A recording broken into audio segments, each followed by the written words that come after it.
जदि आपण जने स्टूडेंट बिजनेसमैन किंबा जॉब करूछंती अथवा कोई भी फील्ड रे आपण अछंती आजिर वीडियो हम समस्तंक पई अत्यंत गुरुत्वपूर्ण। बस अनुरोध एतिकी करिबी वीडियोटी को शेष पर्यंत देखंतु आपनको बहुत किछि सिखिबा पई मिलिबो। हेई पारे आपनक जीवन दे गोटे बड़ परिवर्तन मध्य आसी पारे। चलंतु आरंभ करिबा। एग्जाम को एबे बहुत टाइम बाकी अछि। 15-20 दिन किंबा मासे थिबो जदि प्रिपरेशन आरंभ करिबी तो सब कंप्लीट हे जिवो। किंतु जेतेबेले ठीक 15-20 दिन थिबो एग्जाम को आमे एया भाबिबा आरंभ करिबा वर्ष जाक तो पढिनी 15-20 दिन एमिति कोन पढि देबी जे 90% मार्क आसी जिवो। बंधु केवल स्टूडेंट नुहंती से समस्ते जे जीवन दे पछुआ रहि जानती तांकर एया ही चिंताधारा। मो पाखरे एबे बहुत समय अछि काली को करि देबिनी और ठीक जेतेबेले काली हबो आमे भाबिबा आरंभ करिबा काली पर्यंत तो करि नथिली आज एमिति कोन करि देबी जे कामटी हेइ जिवो। बंधु जानि नहांती ना समयर महत्व। जदि गोटे मास समयर महत्व आपण न जानि जंती तो ताकू पचारंतु जे गोटे मास हला ता दरमा पाइनी। जदि गोटे दिनर महत्व आपण न जानि जंती तो ताकू पचारंतु जे भोक उपास रे अछि सारा दिन खाइबा को पाइनी। जदि गोटे घंटार महत्व आपण न जानिचंती तो ताकू पचारंतु जे घंटाए हब अन्य जन को अपेक्षा करी अछि। जदि गोटे मिनिट रो महत्व आपण न जानिचंती तो ताकू पचारंतु जे गोटे मिनिट पई ता ट्रेन मिस करि जाइछि। जदि गोटे सेकेंड रो महत्व आपण न जानिचंती तो ताकू पचारंतु जे मात्र गोटे सेकेंड पई मृत्यु मुखरु बंची कि आसीछि। एवं गोटे मिली सेकेंड रो मुहूर्त प्रत्येक एथलेटिक को पचारंतु आपण उत्तर निश्चित पाई जिवे। उदाहरणटी छोट हेइ थाई पारे किंतु जीवन दे एहार प्रभाव बहुत बड़। एहा निश्चित समय समस्तंक पई मागणा किंतु जेते जल्दी आपण तार महत्व बुझिबे सेते जल्दी समय मध्य आपणक महत्व बुझिबो। थरे भाबी कि देखंतु ना जदि आपण अन्य को लोक को रेस्पेक्ट न देबे तार महत्व को न बुझिबे से कोन आपण को रेस्पेक्ट दबो जमा भी नहीं। ठीक सही परी जदि आपण समय को मध्य रेस्पेक्ट न देबे तार महत्व को न बुझिबे तेबे आपणक जीवन में मध्य सुखर समय केबे न आसी पारे। दुनियार प्रतिटी सफल लोक पाखरे आपण गोटे जिंस सब बेले कमन पाइबे से माने समयर महत्व को बहुत भलो भाबरे बुझंती। प्रतिटी सेकेंड को प्रतिटी मिनिट को से माने बहुत गुरुत्वर सहित नियंती। मार्क जुगरबर्ग का नाम तो आपण निश्चित सुनिथिबे। से समय को एते भलो से उपयोग करंती तांको पाखरे समय रे एते अभाव थाए जे तांको ड्रेस चॉइस करबा पई मध्य समय न थाए। सेति पई से प्रतिदिन गोटे प्रकार रा ड्रेस पिंधंती।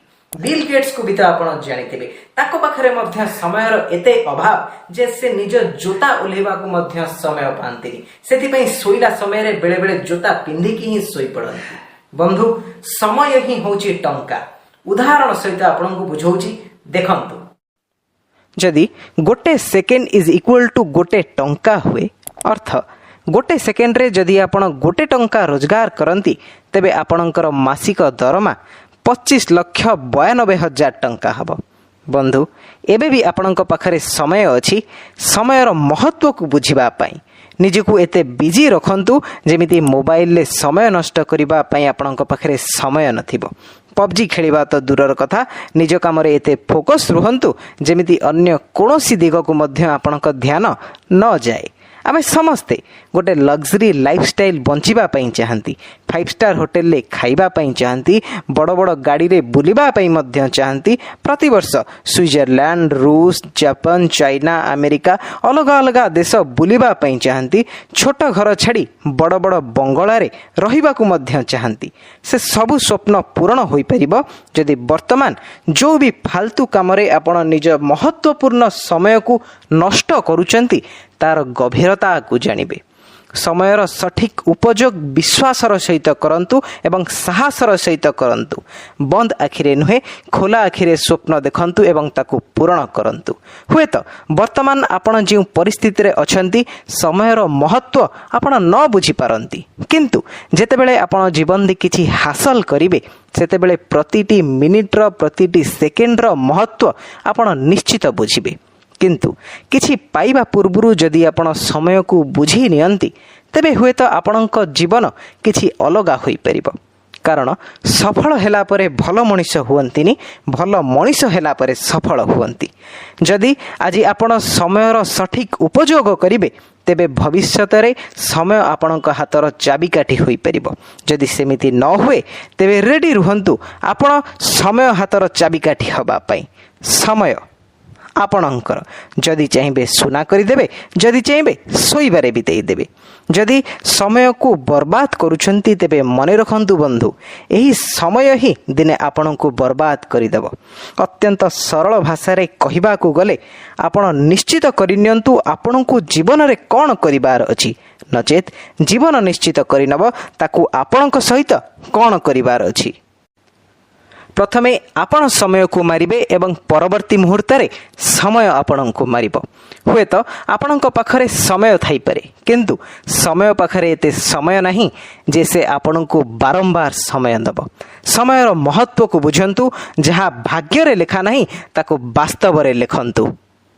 ବନ୍ଧୁ, ଯଦି ଭିଡ଼ିଓଟି ଭଲ ଲାଗିଥାଏ, କିଛି ବି ଶିଖିବା ପାଇଁ ମିଳିଥାଏ, ତ ଅନୁରୋଧ କରିବି ଏହାକୁ ବହୁତ ମାତ୍ରାରେ ସେୟାର କରନ୍ତୁ, ଲାଇକ୍ କରନ୍ତୁ ଏବଂ ଯଦି ମୋ ଚ୍ୟାନେଲକୁ ସବସ୍କ୍ରାଇବ୍ କରିନାହାନ୍ତି ତ ଦୟାକରି କରିନିଅନ୍ତୁ। ରହୁଛି ପୁଣି କିଛି ନୂଆ ଏବଂ ଶିକ୍ଷଣୀୟ ନେଇ ନିଶ୍ଚିତ ଆସିବି ଆପଣମାନଙ୍କ ପାଇଁ। ନମସ୍କାର।